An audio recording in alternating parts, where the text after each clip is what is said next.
All right. It's another Skoden Talks with the Homies. Just waiting for our lovely guest. While we're waiting on our guests, I'm going to go ahead and see if we can do our little introduction. I will invite our guests a little after that. Welcome to Skoden Talks with the Homies. I am your host, Sage Chanel, Auntie Sage. Brought to you by IP3, Indigenous Peoples Power Project.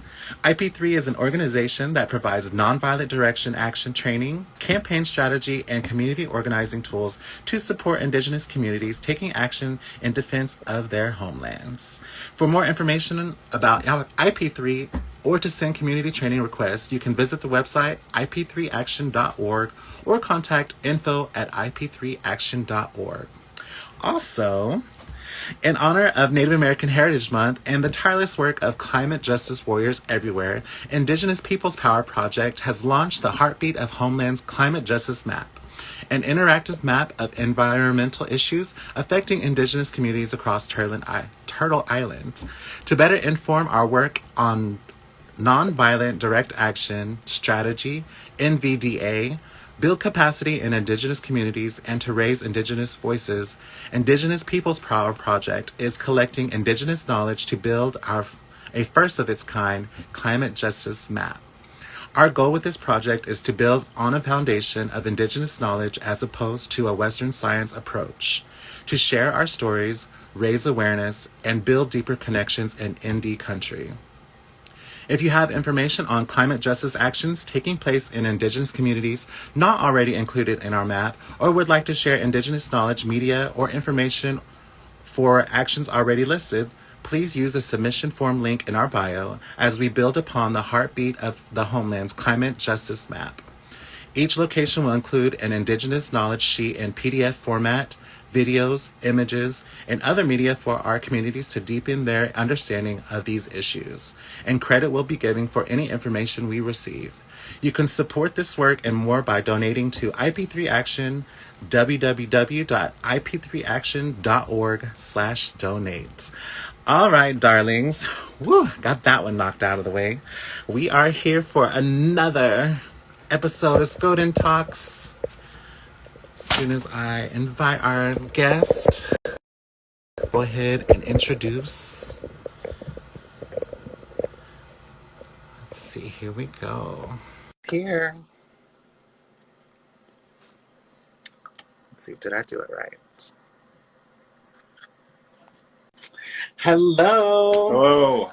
Thank you How so much are for you? having me. I'm so excited to have you. I don't have any amazing introduction music like you do, so we're just gonna have to go with what I got. Thank you. I mean, I got lucky with that. My friend made that for me and was like, "Here, use this, man." I was like, "Oh my God, thank you." I need one for Auntie. Auntie's gonna have a clever tune to come with. Oh, you gotta have one. Well, without further ado, go ahead and introduce yourself and tell us a little bit about you. Cool, thank you. So my name is Juan Dominguez, or Red Hawk, if you want to use my not colonized name. I'm from Mendocino County, Point Arena to be exact. I grew up on the Padaha Dapo, and that's the Rivermouth Reservation. It's a very small town out in the middle of nowhere. I'm very grateful though to have grown up on the reservation. It was a tough place, but it was an amazing place to have been surrounded by the culture, surrounded by the nature, surrounded by everything. By my elders, my aunties, my uncles, all my cousins. So that was amazing growing up on the res. Yeah, that's a little bit about myself. All right. I mean, I'm here from Oklahoma. We don't really have a reservations, but if there was to be a reservation, I'm pretty sure I'm in one. But we are nice, shiny people around here. But what are the foundations that influence you? Let's start there. Okay, so foundations that influence me. Honestly, a lot of the people that are surrounded by me that I see on here on Instagram, the community that I've created on Instagram, just seeing small businesses, small indigenous people doing their thing, out standing up, speaking their voices. Those are the things that really inspire me these days. Is just like I've been listening to this native hip hop group called Higher Ground Struggle, and the things that they say in their hip hop and it really speaks to me because they speak about the earth, they speak about protecting our elders, the ones that come after us. So that type of stuff really speaks to me these days because I know these people, so and that hear them speaking these words and speaking these truths is amazing, and like I can feel it within myself. Awesome, awesome. Well, as some of you may or may not know, he is the creator of Burn the Wagon. So, would you tell us a little bit or explain the name of that and tell us how you created it and how that came about? Yeah, so I was watching, I think it was Smoke Signals, and somebody was sporting a shirt that said "Wagon Burner," and I was like, man, that would be cool to switch that around and like make that to something. And then the wagon is a symbol for capitalism, patriarchy, and colonialism. And us having these conversations and telling our truth, telling our history correctly, is verbally burning those things down. And I think if we burn those things down, all of us as a collective can live in a better society. All right. And so he does have his little podcast. He does go live here and there too. I've watched a few of them. Like I said, he's got a cool little intro music to his. So I was like, I'm digging it. I'm digging it. So during your little run so far, do you have like any like favorite guests that you've had on that you've got to interview or anything that was Man, just like very powerful that you sticks out? know, okay, so like I had interviewed this homie named Alex Pina, and before the interview, like I didn't really know much about him, and then interviewed him, and then got to know him a little bit more. Messaged him after on Instagram, and then here to find out we're cousins, and Wow. like yeah. So we had no idea the whole time we were in the interview, and then like I'm talking to my mom and telling him his last name, and she's like, we're related to that last name, and then I asked him about his grandma, and then here he goes. He's like, that was my grandma's last name. Your mom's maiden name is my. I was like, whoa, we're cousins. So like, Yeah. to have that type of connection is wild. I'm telling the more older I get, I learn how small Indian country, or not small, but how connected we are with each other. Like, it's like, what? There's connections everywhere. It's amazing. Like how I found about it through you guys is Irene, and she's done a couple workshops with you guys, and man, she taught me some stuff that she picked up at one of your guys' workshop. Man, that's amazing. It's just like the connections that are made through this little podcast and this live, it's wild. It's been fun. I'm telling you, I have been connected to some of my favorite people so far too, and it's learning, and it's also just giving them that platform to talk to our people. And so, going off of that, also with the name Burn the Wagon, have you had any like bad feedback with that name? Yeah, a couple of times. A couple of With people even with have our indigenous people too. no, definitely not. But a couple of people have said burn the wagon with like question marks, like it was like, you know, emoji faces, and then a couple of people definitely have attacked, like come and like just spoken bad about the guest. I had to block him, and then like he made 3 different accounts.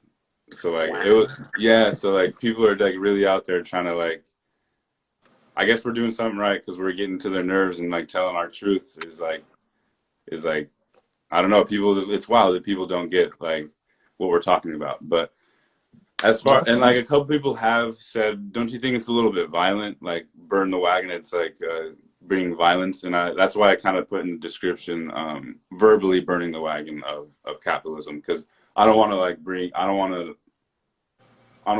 to contribute to any type of violence, or I don't want to contribute to anybody getting hurt or anything like that. But I do verbally want to have those things come down. And it's also important to also describe because like a few months ago, we had an all indigenous drag show called Wagon Burners. And so why I was asking that is because that we actually had a little bit of bad feedback on the name because they were just kind of like, why? And like growing up, wagon burner was not the term. Like it was kind of like a insult, I thought growing up. And then so when we were thinking of the name for this, we were like, okay, I was like, give us a better explanation. They said, well, we want to reclaim that because honestly, we were trying to keep our land. We wanted to keep these people from taking over and trying to get rid of us. So we burnt their wagons. And so I think it's also important too that yes, it's nonviolent, but yes, it's also that violent was done to us long ago. And so we're just trying to Absolutely. reclaim that. So And I, that happened with like a softball team, this all native softball team that I was a part of a while ago. And they kind of like they wanted to reclaim the. It's kind of wild, but like they wanted to reclaim the word savages, so that they named themselves savages. So like everywhere they go, they're like, you know, that's a little bit more drastic than burn the wagon, but like that's kind of along those lines, you know, of reclaiming something. most definitely, like, especially here in Oklahoma, we have so many mascots that have to do with indigenous everything. And so I feel like it's important to have those representations, like for indigenous people to be on those teams, because I think once they are there, then it has a whole different meaning to it other than just our other Absolutely, faces. and this was all native. It was all native. We would go to all native tourneys and stuff like that. So it was all native team, and they were just like, screw it. They want to call like we're just gonna reclaim it. And I was like, okay. Well, like I was a youngster at the time, but like it was fun. So what's in the future for Burn the Wagon?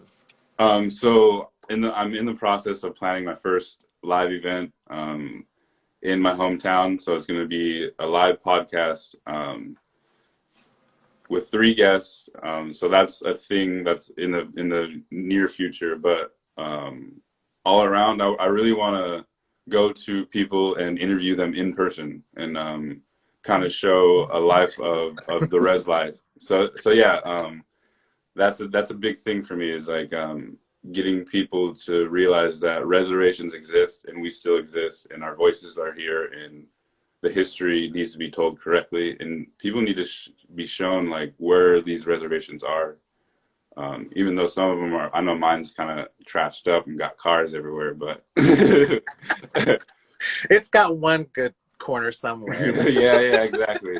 No, it's on the up and up. Like we have like a new little preschool out there. We have our clinic for the elders and stuff. So like they're doing a lot of really good things. They just bought some land. So yeah, I eventually want to travel and interview people in person and really get these stories out there and told. That would be amazing. I mean, IP3, you hear that? We would love to travel. Absolutely. That would be amazing.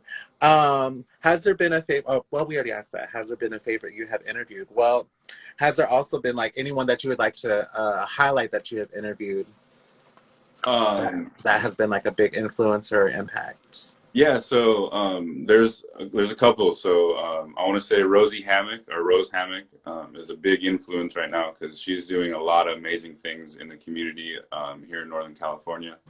She's a part of a nonprofit called Rosebud Resource Group, I believe is their Instagram, and they're doing amazing things, just cultivating the culture back, making baskets. She's getting a lot of beadwork done. She's bringing baskets into like schools, so teenagers and stuff like that are getting out and collecting the resources for the baskets and doing stuff like that. And another person I would think of is Stewie G. He's an artist. He's a hip hop artist that I just mentioned of that group, and he's really pushing the medicine in music. So that's those two people that I can really think of. That's awesome. Um, what other community work are you involved in currently?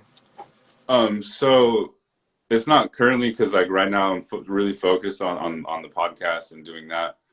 And at the time that I stopped, my mental health was getting a little bit deteriorated. But I really love to get out and help the unhoused communities and do a lot of food programs and stuff like that. So that's a big thing that I was into for a while. And also another thing that I want to get back into is getting sports and basketball back into like Native communities. Awesome. Also, for all you viewers that are watching, if you have any questions, go ahead and type it in the comments and we'll get it to him and we'll see if we can get them answered for you. What is in the dreamscape that you hope to manifest? Travel is a big thing in longevity. Travel and longevity, because I want to do this podcast thing for a while, and I want to get, like I said, as many stories, as much as the history told correctly from the people that aren't being heard. Because in history books, they tend to talk about us in the past tense. Oh, this is how they used to live. This is what they used to do. This is where they used to live. This is what they used to gather.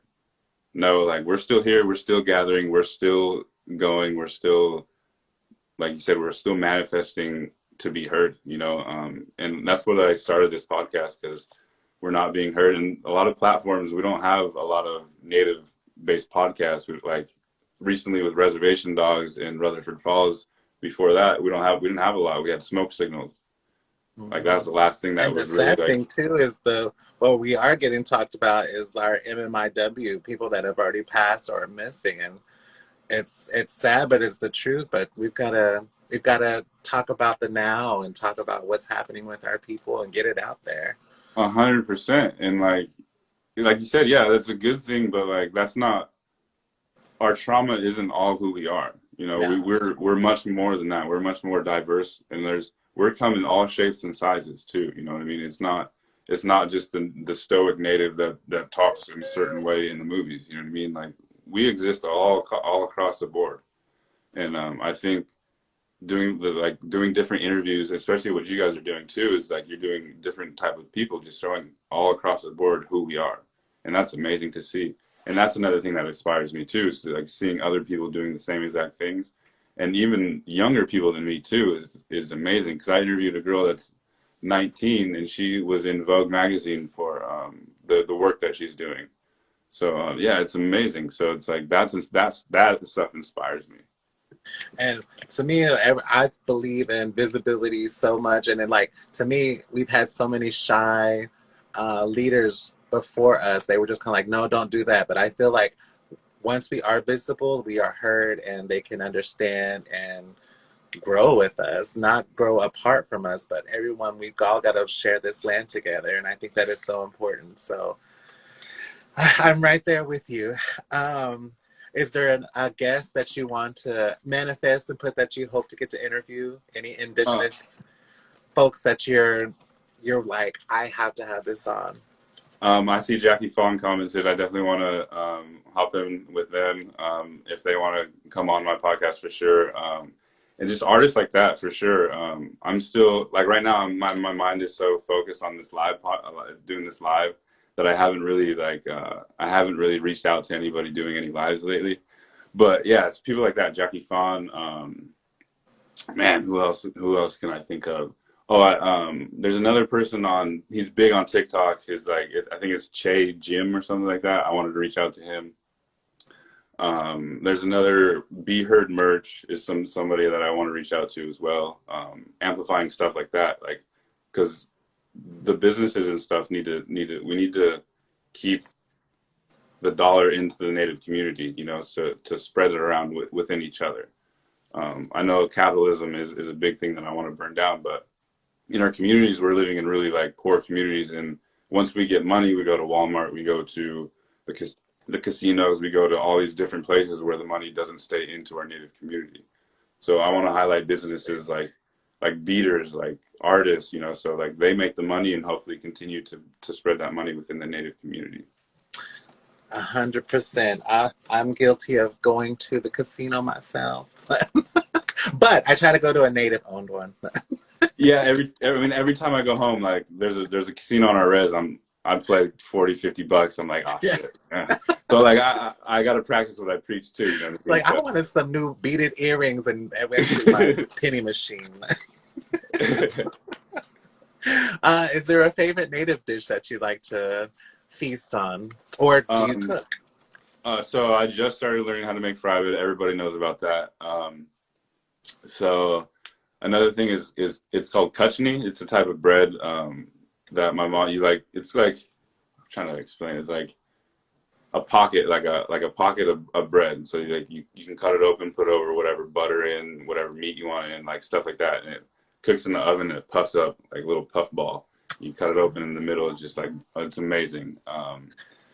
So stuff like that. That's just like the main thing I want to learn how to make for my mom is bread. And I'm taking the month of December off to go home and kind of reconnect with the res and reconnect with my life there, because I've been in Santa Cruz for the last 10 years and barely going home to visit. So yeah, that's some stuff that I really want to learn how to make is bread and tortillas as well from my mom. I just recently made some tortillas, and I was terrified, but I was like, oh, this isn't bad at all. And my fry bread, I don't have that down yet, but we're getting there. I definitely don't. Like I tried it, and obviously it's not going to be like as good as my mom's, but I was like, man, this is weak. I just think it takes time, and you have to do it like no matter what. Like all my aunties, my grandmas, the recipes they did, I can't follow it, and they've all told me, they're like, you've got to find your own, whatever works for you. And so I'm still trying recipes. I mean, it's not horrible fry bread, but I'm still single, so we're on the hunt still. Well, we're getting close to closing our session out. We're going to have a short little session today, but how can we uplift your work? Just if you guys could share the GoFundMe that I got going for the live podcast that I got going. Share any of the stories that I have on the Instagram. If you could just subscribe to the YouTube, stuff like that. The main thing is like, share, and comment, because if you share it, one person sees it or three people sees it, and that's one story heard from these interviews, you know, and that's the main thing is amplifying the voices, amplifying the stories, amplifying the history. Yeah, that's the main thing. Just like, comment, and share if you can, you know. Do you have a date and place of where you're going to have your live? Yes, it's December 17th in Point Arena, California. There's a flyer on my Instagram. There's a link in the bio for anything that you want to check out about that. Yeah, there's the flyer on my Instagram as well. Okay. Well, you heard it from him, December 17th. Also, be sure to check out all of his live interviews. They are freaking amazing. They have just chill people, cool indigenous people from all over. Be sure to check out Burn the Wagon. Thank you for joining us at Skoden Talks with the Homies. I'm your host, Sage Chanel. If you have anyone that you want to be interviewed, or if you would like to be interviewed, hit us up and we will be sure to get you in contact with who you need to. So thanks again. We'll talk to you later. Thank you. Bye. Bye.